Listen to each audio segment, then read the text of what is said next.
Bismillahirrahmanirrahim. Assalamualaikum warahmatullahi wabarakatuh. Alhamdulillah, wassalatu wassalamu ala rasulillah wa ala alihi wa ashabihi wa mawalah, wa la hawla wa la quwata illa billah, amma ba'du. Salam sejahtera.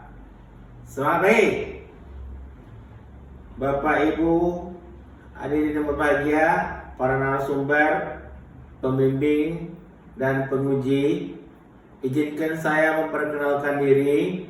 Nama saya Dr. Andus Fajar Sidki, MIP, Widya Iswara Ahli Madya, BPSDM Provinsi Riau. Pada kesempatan yang berbahagia ini ingin menyampaikan strategi delivery pembelajaran workshop PKP Agenda 2 Angkatan 21. Bapak Ibu yang berbahagia, sebagaimana yang kita ketahui, kegiatan PKP ini, pelatihan kepemimpinan pengawas, didasarkan pada Peraturan 5 tahun 2002 tentang pelatihan kepemimpinan serta kurikulumnya Perkala 374 2022 tentang kurikulum struktural pelatihan kepemimpinan.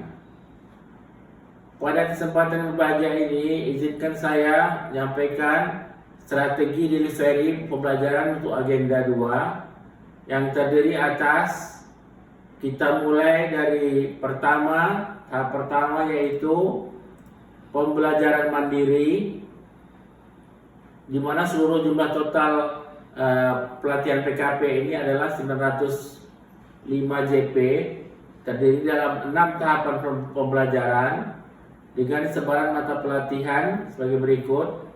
Pembelajaran mandiri, di mana untuk agenda 2 atau agenda kepemimpinan pelayanan itu kita belajar secara asinkronus 8 JP, kemudian pembuatan esai atau isu-isu agenda 2 mengenai kepemimpinan pelayanan itu 2 JP. Bapak Ibu hadirin yang berbahagia, dalam hal pembuatan isu-isu ini, kita hendaknya terlebih dahulu melaksanakan kegiatan, misalnya saja pengumpulan data-data di unit organisasi seperti Pergub ataupun peraturan gubernur ataupun peraturan bupati yang mengatur organisasi tersebut.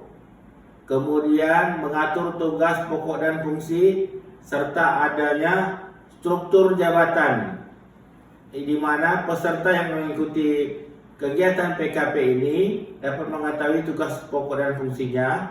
Kemudian melalui mata pelatihan 1 yaitu diagnosa organisasi, dapat melakukan isu-isu atau masalah yang terjadi di organisasinya, untuk kemudian kita beri pelajaran di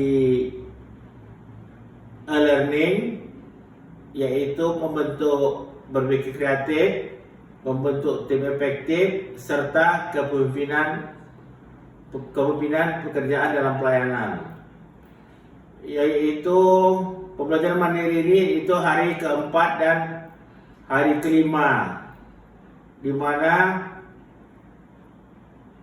setelah mengumpulkan bahan-bahan, kita harapkan peserta dapat membuatkan masalah isu-isu untuk agenda 2 untuk nanti terakhir dibuat di rencana aksi perubahan. Hari keempat dan kelima pembelajaran mandiri.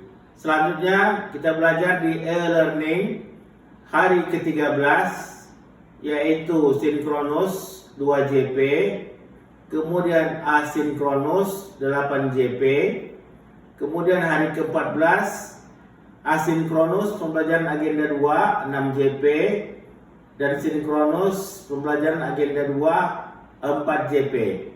di mana keempat-empatnya yang kita pelajari sebagaimana saya sebutkan tadi, diagnosa organisasi, di mana kita mengidentifikasi isu-isu atau masalah-masalah yang terjadi di organisasi kita. Disitulah perlunya tupoksi dan struktur organisasi kita. Misalnya saja masalah, contoh isu-isunya misalnya banyaknya sampah yang ada di kota ini, itu masalah ya Pak, Bapak Ibu sekalian. Penyebabnya mungkin kurangnya angkutan, kurangnya koordinasi dan sebagainya.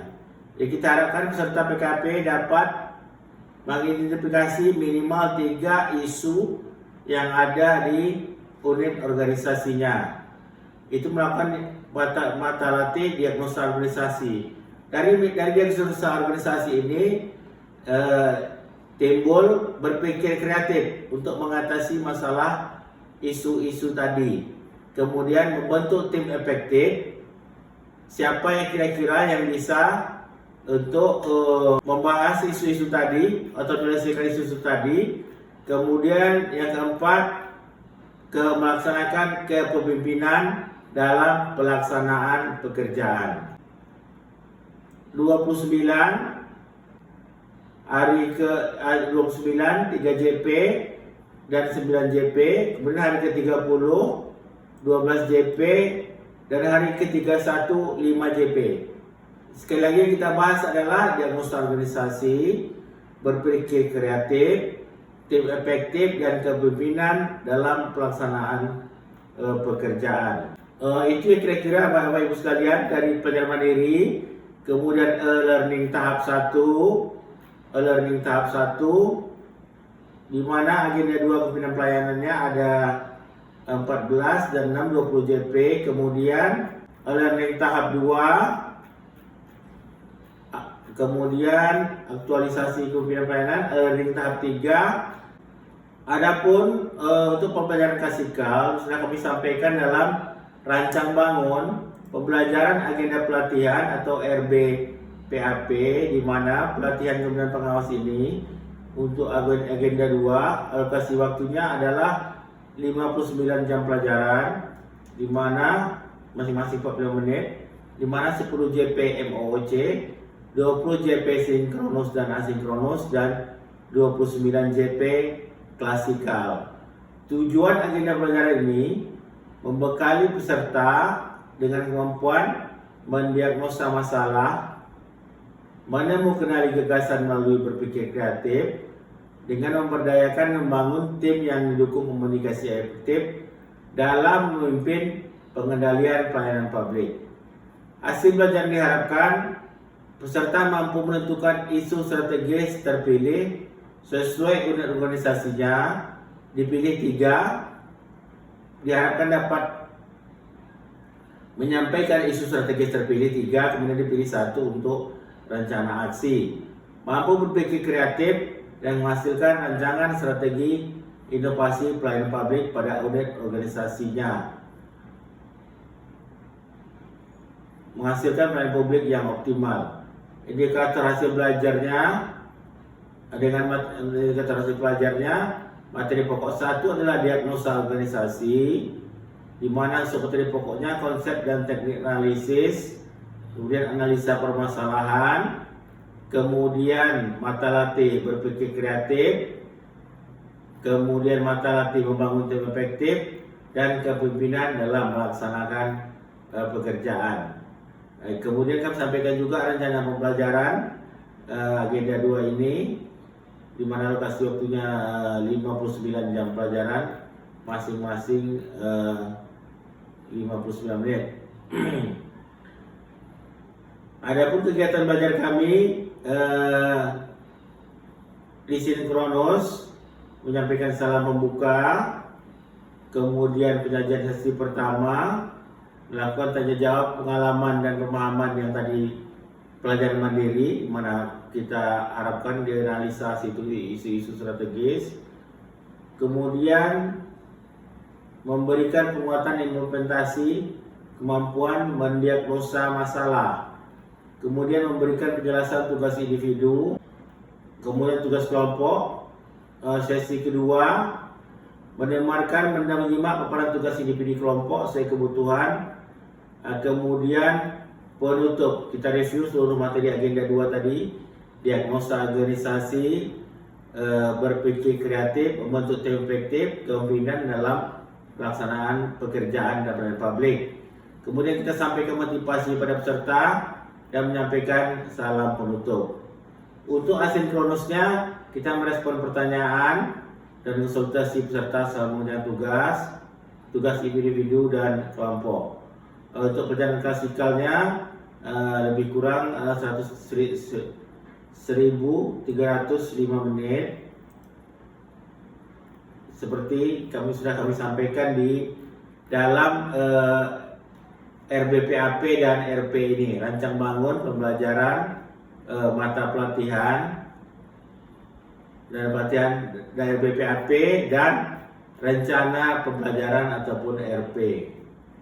Itulah kira-kira strategi pembelajaran, strategi delivery pembelajaran agenda 2 workshop PKP angkatan 21 ini.